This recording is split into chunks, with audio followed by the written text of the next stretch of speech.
Do you ever feel like you've done all of the things that you were told to do to feel successful? You've done the hard work, you've shown up, you've set the goals, you've put in the effort, and yet you still feel off. You still feel sad. You feel quietly lost or unhappy. Or maybe you're showing up where you look like you're successful on the outside or that you have it all figured out, but on the inside, you're just secretly dying. If you've ever felt like success is so much harder and heavier than you thought it would be, this episode is for you.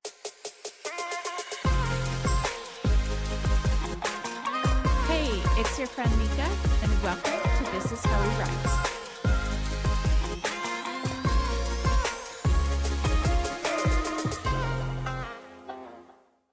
Hey, it's Nika. Welcome back to the show. I'm so grateful to have you join me today. So today we're going to talk about something that is so near and dear to my heart. It's something I really had to work through and figure out how to get down to my core and my foundations in order to move past this stuckness feeling and this feeling of dread around the idea of success. And so, like I said in the opener, if you've ever felt like you know you're meant for more, but you just haven't been able to achieve that yet, and you feel like working towards that is just exhausting and overwhelming, and sometimes you even ask yourself, like, why am I even doing this? Why am I putting in all of this effort? I feel like I'm just treading water and I'm never getting forward. Well, today I'm going to teach you a couple things that will help you put this into a different perspective or take kind of a different view on what's happening so that you can approach this differently in order to move forward and to get closer to the vision of the life you truly have for yourself, the success that you really want for yourself. So the first thing I want to talk about is why doing all the right things still feel wrong. So what do I mean by that? What I mean is, like, when we were growing up, we were told to do good in school and to go to college and to get a good career, find a good job, and then be loyal to that company and move up in that company. And when you do that, all your dreams will come true, right? Life will just work out perfectly for you. And we've all started to do that and realize, hey, wait a second, this is not the life that I had envisioned for myself.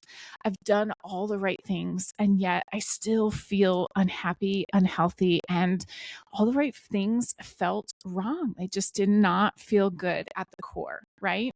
So what is happening here is that we were taught a form of success or a vision of success that was built for two things. One, it was built for a world that no longer exists.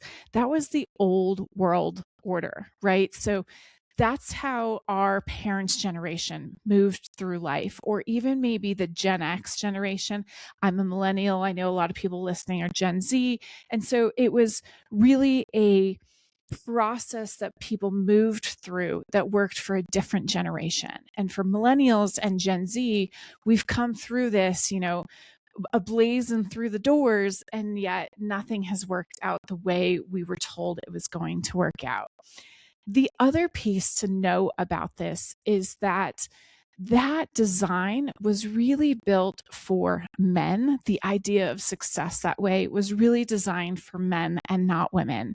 And I think that's a really important factor because so many women were told that we can have everything now, right? We can have the career, we can have the success, we can make the money, we can be independent, we can have the freedom, we can travel the world, we can have the children, we can have the great husband, we can have the beautiful house, we can drive the great car.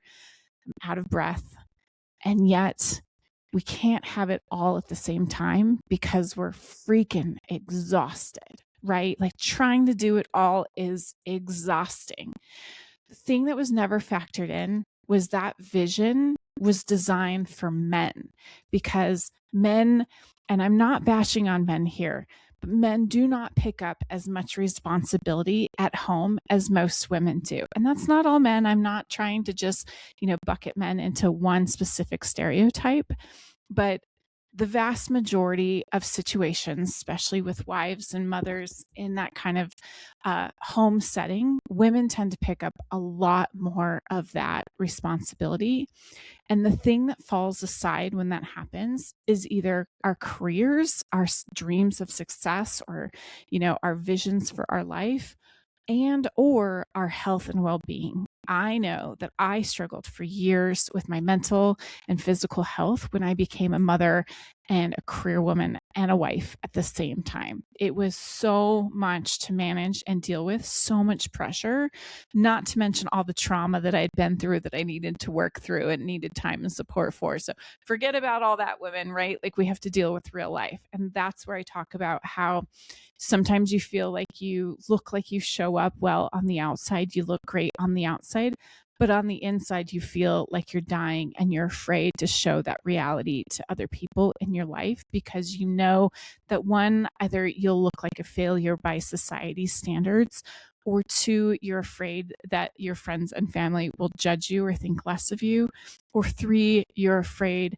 that you won't look like you're showing up correctly for those who depend on you. And that can be devastating at the core of who we are. The other thing I want to share with you today is that when you push harder, so we have all these dreams and goals, right? And we're told that you have to get the right mindset first and then you take massive action. I know there's a famous guru in the personal development area who is gives really great advice a lot of times, but there's a piece that I think this individual often misses. And this individual always tells you to take massive action. And that is true. But if you don't have your foundations fixed first, and I'll get into what those foundations are, you will not have the energy and the capability to take massive action. And then when you can't take that massive action because you don't have your foundations worked out, you feel even worse about yourself. You feel like you're lazy and incapable and a bad person, that you're not showing up the way you're supposed to, and you're not taking the action that you're supposed to in order to get you to that next level of life, right? Pushing harder does not make things better. It makes things worse until your foundational pieces are worked out. So let's talk about what actually works and what I mean by those foundational pieces.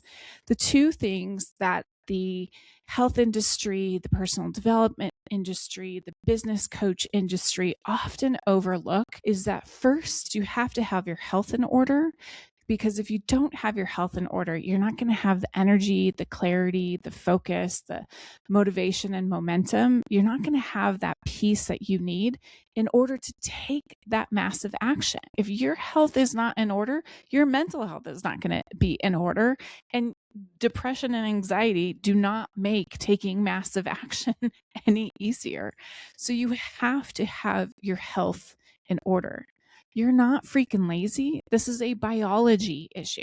Once you start to fix your health, you address those issues like your hormones and the chemistry within your body and how your body creates energy and the nutrition that you're giving to your body and how much water you're drinking, all of these pieces, right? Once you get that foundational piece, the next parts become easier. The other aspect of fixing your foundation or supporting your foundation is really thinking about your identity first.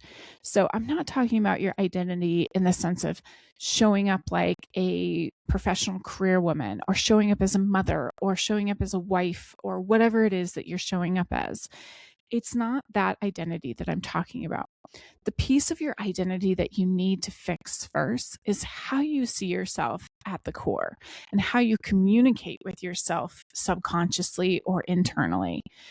What I mean by this is if you think that you are not athletic, you're not going to show up at the Olympics as a great athlete. If you think of yourself as a struggling entrepreneur, you're not going to show up every day as a calm, confident CEO.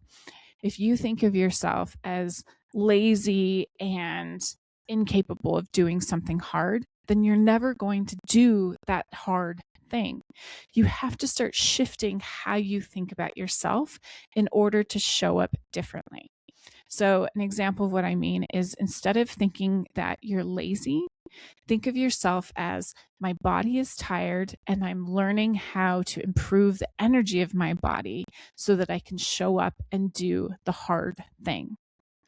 Instead of saying I'm not an athlete, you say, I may be not an Olympic athlete, but I still like to move my body and do fun activities that help support my health. Instead of saying, I am just trying to figure it out with my business, I don't really know what I'm doing right now, but I'll figure it out as I go. Instead, say, I am a CEO who's making decisions to support my business and to move my dreams forward. I'm going to show up every day as that CEO, even if you don't know what you're doing just yet, you still tell yourself, I am the CEO of this business. So I have to show up as that CEO in order to make my business move forward in a serious, confident manner. I want you to know that these are topics that we're going to deep dive into in future episodes. So if you listen along, I'm going to teach you step by step how to change all of these pieces in your life so that you can feel better inside and out. You can feel better mentally and physically so that you'll have the energy to chase the dreams that you want to follow, those life-changing things, right? So that you can achieve the dream life you have for yourself. I'm going to teach you how to see yourself differently, how to show up differently, how to respect yourself differently. I'm going to teach you all of the other pieces like how to manage your money and how to grow your business and how to engage in the world differently so that you can rise into the life that you want for yourself. So I truly hope that you will follow along and learn as we go. I promise if you do, this will change your life. And I want to say that along the way, I'm here for you. Think of me as your new best friend because together, this is how we'll rise.